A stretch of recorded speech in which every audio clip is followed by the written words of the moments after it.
ಹಾ, ಎಲ್ಲರಿಗೂ ನಮಸ್ಕಾರ. ಇಂದು ನಾವು 6ನೇ ತರಗತಿಯ 2ನೇ ಅಧ್ಯಾಯವಾದಂತಹ ಭಾರತ ನಮ್ಮ ಹೆಮ್ಮೆಯ ಬಗ್ಗೆ ತಿಳಿದುಕೊಳ್ಳೋಣ. ಹಾಗೆ ನಿನ್ನೆ ತರಗತಿ ನಾವು ಆ, ಮೊದಲ ಒಂದು ಭಾಗವನ್ನು ನೋಡಿಕೊಂಡಿದ್ದೇವೆ.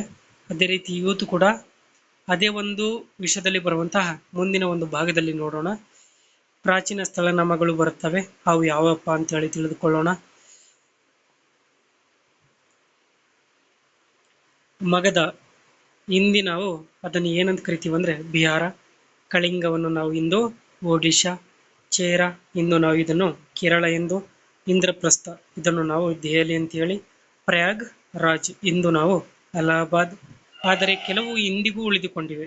ಉದಾಹರಣೆಗೆ ಕಾಶ್ಮೀರ, ನೇಪಾಳ, ಕೈಲಾಸ, ಕುರುಕ್ಷೇತ್ರ, ಅಯೋಧ್ಯೆ, ಕಾಶಿ, ಮಥುರಾ ಸ್ಥಳ ನಾಮಗಳನ್ನು ಬದಲಿಸುವ ವಿದ್ಯಮಾನವು ಕಾಲಕಾಲಕ್ಕೆ ನಡೆದಿವೆ, ಈಗಲೂ ನಡೆಯುತ್ತಿದೆ. ಉದಾಹರಣೆಗೆ ಮದ್ರಾಸ್, ಇದರ ಒಂದು ಹೆಸರನ್ನು ಏನಂತ ಮಾಡಿದ್ದಾರೆ ಅಂದರೆ ಇಂದಿನ ದಿನಮಾನದಲ್ಲಿ ಚೆನ್ನೈ ಆಗಿದೆ. ಪ್ರಯಾಗ್ರಾಜ್ ಅಲಹಾಬಾದ್ ಆಗಿರ್ಬೋದು, ಬರೋಡಾ ವಡೋದರ ಆಗಿರ್ಬೋದು, ಬೊಂಬಾಯಿ ಮುಂಬೈ ಆಗಿರ್ಬೋದು. ಇಂಥ ವಿದ್ಯಮಾನದ ಅರಿವನ್ನು ಮೂಡಿಸುವ ಉದ್ದೇಶದಿಂದ ಪರಿಚಯಾತ್ಮಕವಾಗಿ ಭೂಪಟವನ್ನು ಪ್ರಾರಂಭದಲ್ಲಿಯೇ ನೀಡಲಾಗಿದೆ. ಗಣಿತ ಕ್ಷೇತ್ರಕ್ಕೆ ಭಾರತೀಯರು ನೀಡಿದ ಅದ್ಭುತ ಕೊಡುಗೆ. ಅಶೋಕನ ಶಿಲಾಶಾಸನಗಳಲ್ಲಿ ಅಂಕಿಗಳನ್ನು ವಿಪುಲವಾಗಿ ಬಳಸಲಾಗಿದೆ. ಇವು 2300 ವರ್ಷಗಳಷ್ಟು ಹಿಂದಿನವು. ಇದಾದ 1000 ವರ್ಷಗಳ ಮೇಲೂ ಯುರೋಪಿನ ರಾಷ್ಟ್ರಗಳಲ್ಲಿ ಅಂಕಿಗಳು ಬಳಕೆಗೆ ಬಂದಿರಲಿಲ್ಲ. ಅಂಕಿಗಳು, ದಶಮಾಂಶ, ಭಿನ್ನರಾಶಿ, ಬೀಜಗಣಿತ ಇವೆಲ್ಲವೂ ಗಣಿತಕ್ಕೆ ಪ್ರಾಚೀನ ಭಾರತೀಯರು ನೀಡಿದ ಕೊಡುಗೆಗಳು.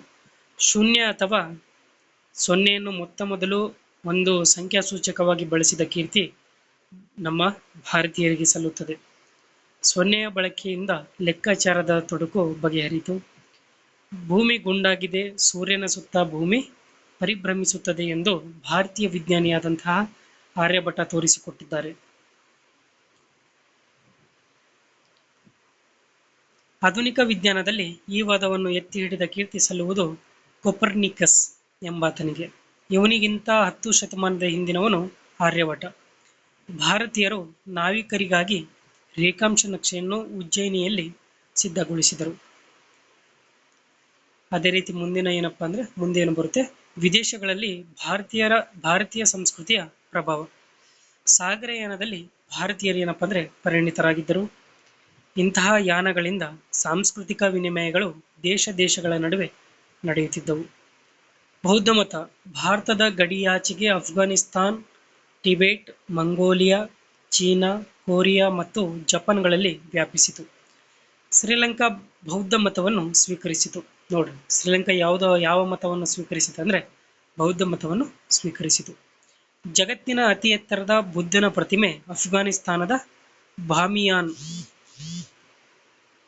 ಎಂಬಲ್ಲಿ ಇತ್ತು ಎಂದರೆ ನಿಮಗೆ ಆಶ್ಚರ್ಯವಾಗುವುದಿಲ್ಲವೇ? ಬೌದ್ಧ ಮತ ಮತ್ತು ಹಿಂದೂ ಸಂಸ್ಕೃತಿ ದಕ್ಷಿಣ ಏಷ್ಯಾದ ವಿವಿಧ ದೇಶಗಳಿಗೆ ಹಬ್ಬಿದವು. ಕಾಂಬೋಡಿಯಾದ ಅಂಕೋರ್ ವಾಟ್ ಎಂಬಲ್ಲಿನ ಭವ್ಯ ಹಿಂದೂ ದೇವಾಲಯವು ಜಗತ್ತಿನ ಶ್ರೇಷ್ಠ ವಸ್ತು ಶಿಲ್ಪಗಳಲ್ಲೊಂದು. ನೋಡ್ರಿ, ಇಂಥವೆಲ್ಲ ಕೇಳ್ತಾ ಇರ್ತಾರೆ, ನೆನಪಿನಲ್ಲಿ ಇಟ್ಕೊಳ್ಳಿ. ಜಾವದ ಬೋರಬೋದೂರು ಎಂಬಲ್ಲಿ ಜಗತ್ ಪ್ರಸಿದ್ಧ ಬೃಹತ್ ಬೌದ್ಧಾಲಯವಿದೆ. ಕೆಲವು ಸಾರ್ವಕಾಲಿಕ ಭಾರತೀಯ ಮೌಲ್ಯಗಳು ಯಾವಪ್ಪ ಅಂತ ಹೇಳಿ ತಿಳ್ಕೊಳ್ಳೋಣ. ಆಚಾರ್ಯ ದೇವೋ ಭವ.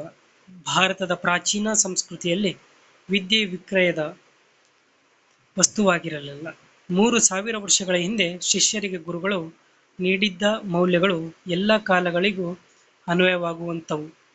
ಸತ್ಯವನ್ನು ಹೇಳು, ಧರ್ಮವನ್ನು ಪಾಲಿಸು, ಇದುವರೆಗೆ ಕಲಿತಿದ್ದರಿಂದಲೇ ತೃಪ್ತನಾಗಬೇಡ, ಗರ್ವ ಪಡಬೇಡ, ತಾಯಿ ತಂದೆ ಆಚಾರ್ಯ ಮತ್ತು ಅತಿಥಿಗಳನ್ನು ದೇವರಂತೆ ಭಾವಿಸು.